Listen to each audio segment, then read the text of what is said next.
So this video is for reporting category 1, properties and attributes of functions. So we're going to start with vocabulary. Vocabulary for this reporting category, we're going to start with domain and range. Domain and range is domain is the x values, range is the y values. For both of those, we're going to look at domain and range using an interval and using an inequality, because both of those are important. But you need to remember domain is x, range is y. Then we have continuous and discrete. When we talk about those, we're talking about a graph. A continuous graph is something that's connected and goes on and on. A discrete graph is not connected and it's like a bunch of dots, like a bunch of points that aren't connected. And you need to make sure that you're getting all of these things filled out that I have in this video, because when I look at your paper to give you a grade for the day for it, I'm going to be expecting to see all of these things. The next thing we're going to talk about are parent functions. So here's two of them, linear and quadratic. The linear parent function is y equals x, the straight line that goes through the origin. Domain for it is all real numbers. Range for it is all real numbers. Because there's no restrictions on either of those. It can be anything. They go on and on. So all real numbers for both domain and range for linear. For quadratic, it's y equals x squared. When we graph y equals x squared, it makes that parabola, that U shape. The domain for it is all real numbers because there's no restriction on the x's, and the range is y is greater than or equal to 0 because it sits at 0 and goes up from there. The exponential parent function is y equals 2 to the x. The domain for y equals 2 to the x is all real numbers. The range is y is greater than 0.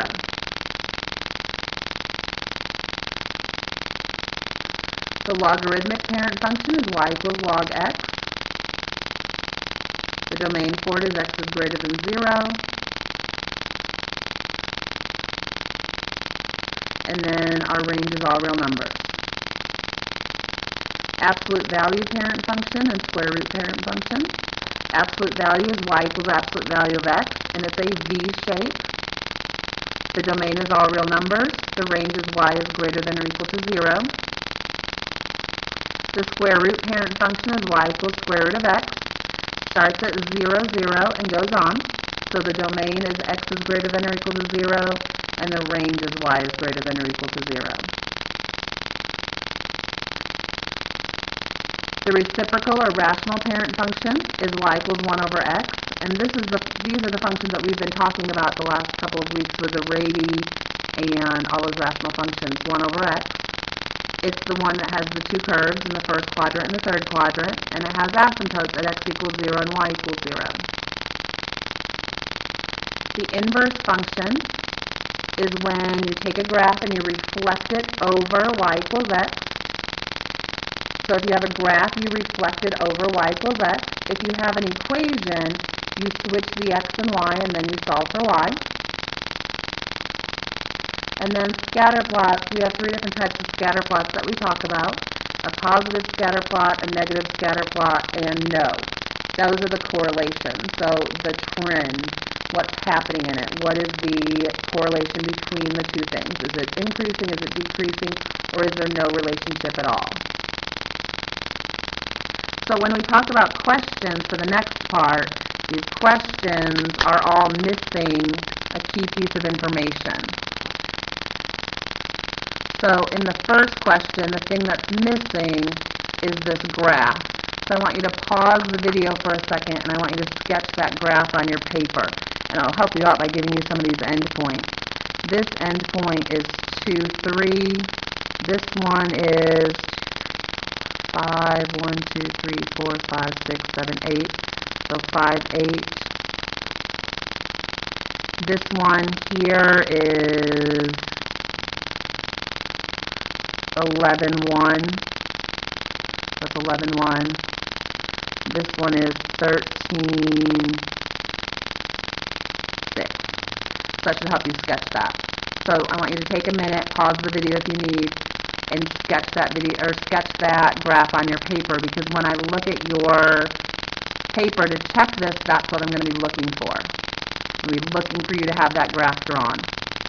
Our question that goes with this, once you have your graph drawn, you can continue. So I'm assuming you just pause the video. Our question here is find the domain and range for the given graph. So you have to find the domain and range, and it says to write it as an interval and an inequality. So let's do domain. Domain is our x value. So look at the endpoints. This stuff in the middle for domain, it doesn't matter. It matters about these two endpoints. So domain is about the x's from the ends. So it goes from 2 to 13. So for the interval, I put 2 to 13, but then what goes around the 2 has to be a bracket because that is a closed point. What goes around the 13? A bracket because that is a closed point.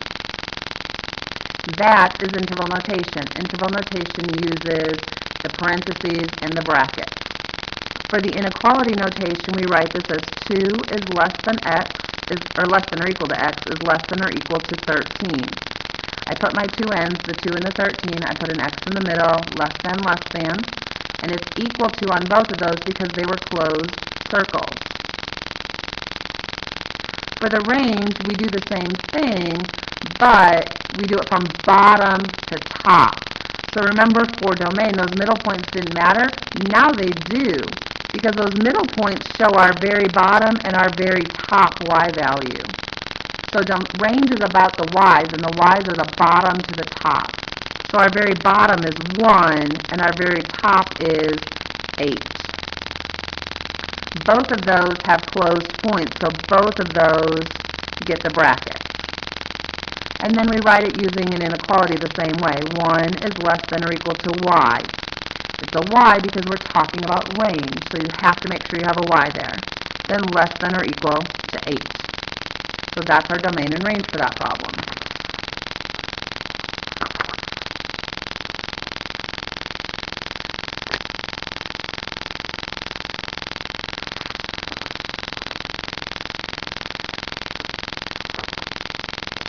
For question number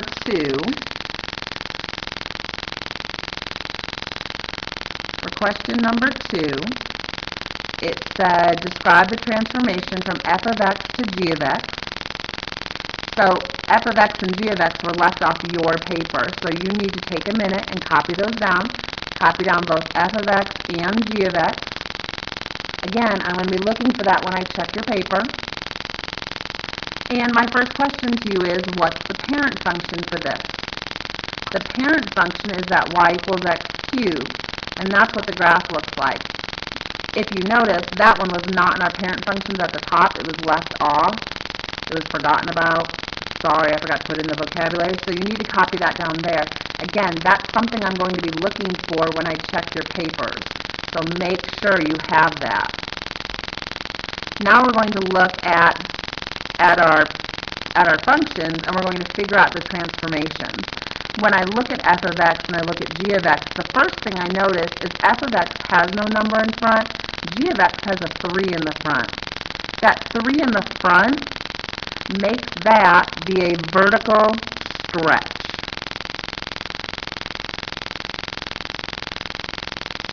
That 3 in the front makes it be a vertical stretch. That means it takes our graph and it pulls it from top to bottom, and it makes it super skinny. Now inside the parentheses, it goes from -4 to +2. To get from -4 to +2, we're adding 6. When you go from -4 to 2, that's adding 6. Now in terms of transformations, adding 6 is moving to the, adding 6 moves right, moves left, sorry, I just said that the wrong way. Adding 6 means that it moves left 6 places. If you think about the conic sections that we just finished up, we moved right and left, the same kind of thing here. When you're adding, it really means you're moving to the left. When you're inside parentheses, it's kind of the opposite of what you think it's going to be. On the outside, it goes from being -5 to -2. On the outside, that's moving it up and down.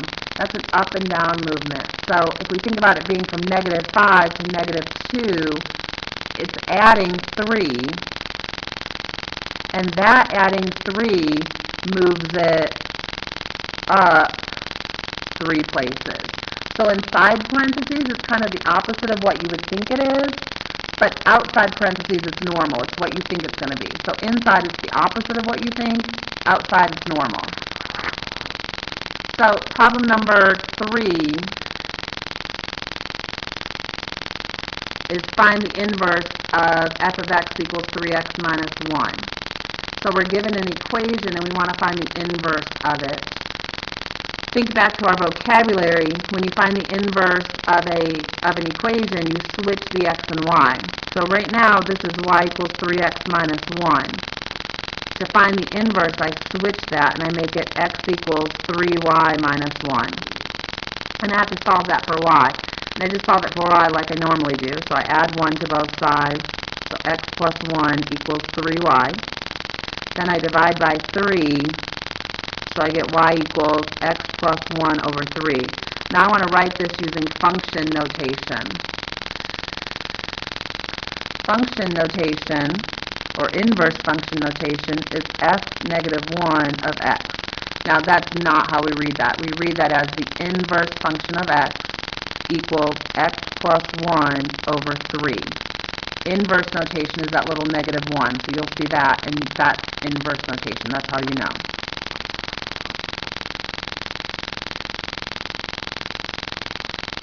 On problem number 4, says given the following data values, decide if the data is linear, quadratic, cubic, or exponential. Prove your answer with a graph. Those points were left off of your paper, so you need to take a minute and copy down those points very quickly.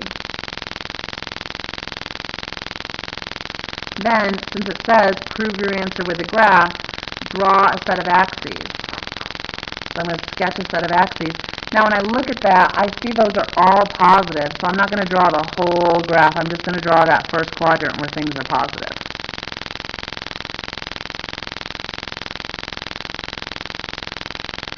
So I'm just drawing the first quadrant. And again, when I check your paper, this is something I'm going to be looking for, those points and that. So 1, 5, I plot that point, 2, 2, 3, 1, 5, 3, and 6, 5. So I need to decide if it's linear, quadratic, cubic, or exponential. Linear means straight line. Remember, linear is a line, straight line. Is that a straight line? No, clearly not. Quadratic is that U shape, so that could be a U shape. Cubic is that S-type shape that we looked at in problem number 2.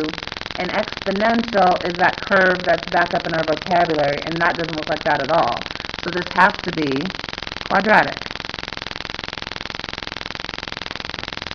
So that is a quadratic function. So I'm going to be checking this to make sure you did it. So make sure you have all those things that I wrote down. All that information is important.